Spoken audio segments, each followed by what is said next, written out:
सबों को यीशु है।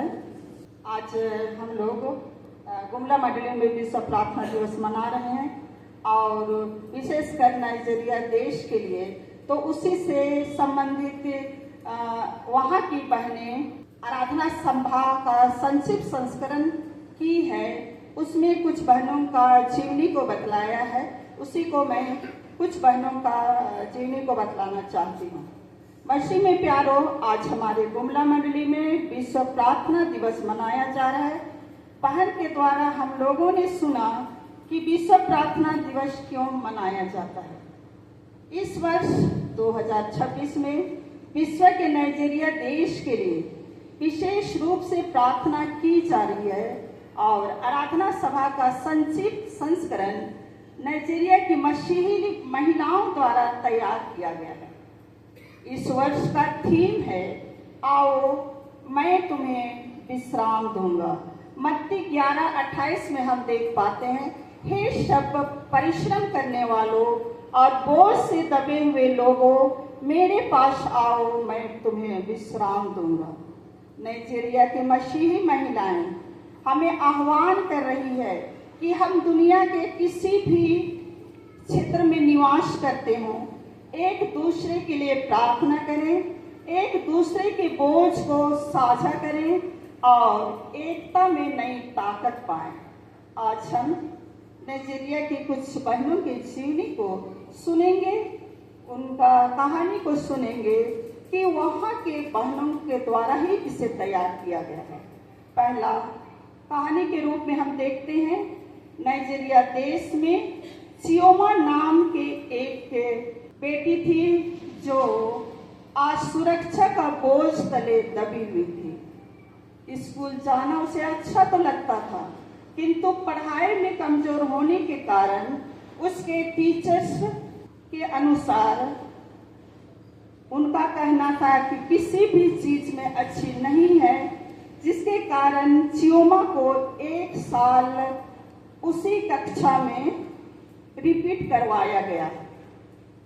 प्यारो, वह असुरक्षा का बोझ तले दबी हुई थी। इसलिए हुआ क्या है कि चियोमा को उसके दोस्त ताना मारते थे, क्योंकि वो दुबरा रही थी कक्षा में और उसे परेशान करते थे।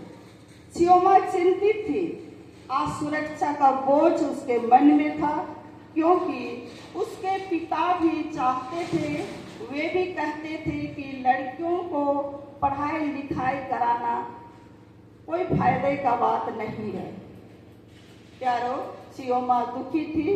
अगर वह ठीक से नहीं पढ़ेगी तो उसके पापा स्कूल फीस नहीं देंगे और स्कूल छोड़ना पड़ेगा। यही दुख उसके मन में था।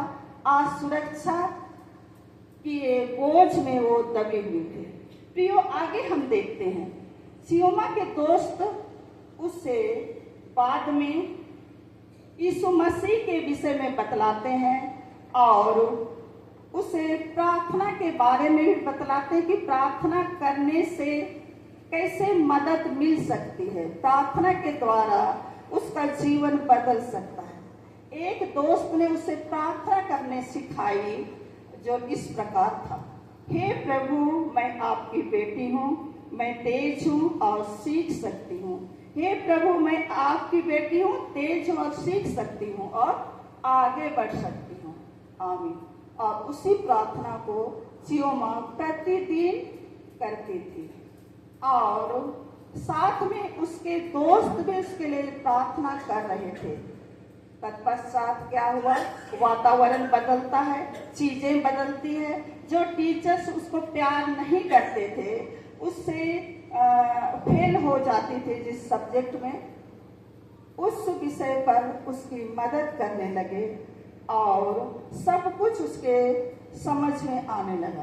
प्रियो, यहाँ हम देखते हैं कि चियोमा अपने जिंदगी में जब भी मुश्किलें आई, कठिनाई आई, उसने प्रार्थना को अक्सर इस्तेमाल किया और दूसरों के साथ उसे साझा किया। यह कितनी अच्छी बात है कि बच्चे भी एक दूसरे का बोझ उठाने में मदद कर सकते हैं प्रार्थना के द्वारा और यीशु में विश्वास करके एक दूसरे का विश्वास को बढ़ा सकते हैं। और एक कहानी मैं बतलाना चाहती हूँ। इस समय हम एक और बहन की जीवनी को देखेंगे जिसका नाम बिट्राइस था। उसके जीवन में हाशिए पर होने का बोझ था, हाशिए पर अर्थात विधवा होने का बोझ था।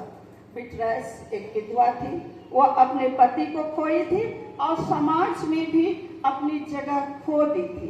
वह 3 बच्चों की माँ थी और ऐसी दुनिया का सामना कर रही थी जिसने उससे मुंह मोड़ लिया था। बिट्राइस बोझ तले दबी हुई थी और अपने बच्चों का लालन पालन और उनकी पढ़ाई लिखाई कैसे करेगी वो चिंता उसके मन में था।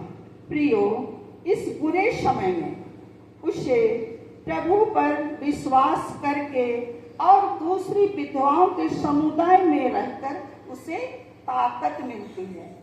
स्थानीय चर्च द्वारा आयोजित एक सहायता कार्यक्रम में जैसे कि 50 विधवाओं के आने की उम्मीद थी, लेकिन सैकड़ों आए। उस दिन भी बिट्राइस को एहसास हुआ कि वह अपने संघर्षों में अर्थात विधवापन जो उसके जीवन में था, उस संघर्ष में वो अकेले नहीं है। जिस चीज से उसे सबसे ज्यादा प्रेरित किया हुआ था साथी विधवाओं का लचीलापन और विश्वास। अनेक कठिनाइयों के बावजूद भी उनमें से कई लोग मसीह के प्रति समर्पित थे। यीशु को अपना बोझ उठाने वाला जानकर सांत्वना पाते थे। छोटी उम्र की विधवाएं भी अपने छोटे बच्चों के साथ आकर चर्च में सेवा करते थे। जीवन में विभिन्न परिस्थितियां होने के बावजूद भी विश्वास में स्थिर रहते थे। एक बार समुदाय के एक विधवा ने दूसरे विधवाओं की सहायता के एक कार्यक्रम शुरुआत किया। उन्होंने लोगों को कपड़े, चावल और पैसे दान करने के लिए प्रोत्साहित किया ताकि औरों को मदद मिल सके। उनके कामों को देखकर बिट्राइस को ऐसा करने की प्रेरणा मिली। अब उसके पास जो भी थोड़े बहुत संसाधन थे उनका इस्तेमाल वह दूसरे विधवाओं की मदद के लिए किया करती थी। प्रियो, इन सब के बावजूद महिलाएं अपने परिवारों और पतियों के प्रति वफादार रहती हैं, जबकि पत्नी खोने वाले पुरुष यानी विधुर अक्सर जल्दी शादी कर लेते हैं, परंतु महिलाएं अपने बच्चों का पालन पोषण और परिवारों को एक साथ रखने में ध्यान देती है। यह रास्ता आसान नहीं है, लेकिन प्रभु पर विश्वास और समुदाय के साथ रहकर उन्हें आगे बढ़ने की ताकत मिलती है। जीवन में बहुत सारे बोझ तो आते हैं, पर हमें यहोवा परमेश्वर के चरणों में आना है और उसके शरण स्थान में आकर हमें विश्राम मिलेगा। जैसा कि आज के वचन में प्रभु ने हम सबों को बुलाया है और वायदा किया है, जैसा कि आज का वचन है, हे सब परिश्रम करने वालों और बोझ से दबे हुए लोगों, मेरे पास आओ, मैं तुम्हें विश्राम दूंगा। मेरा जुआ अपने ऊपर उठा लो और मुझसे सीखो, क्योंकि मैं नम्र और मन में दीन हूँ, और तुम अपने मन में विश्राम पाओगे, क्योंकि मेरा जुआ सहज और मेरा बोझ हल्का है। प्रभु इस वचन की शिक्षा पर बहुत ऐसे आशीष दे। आमीन।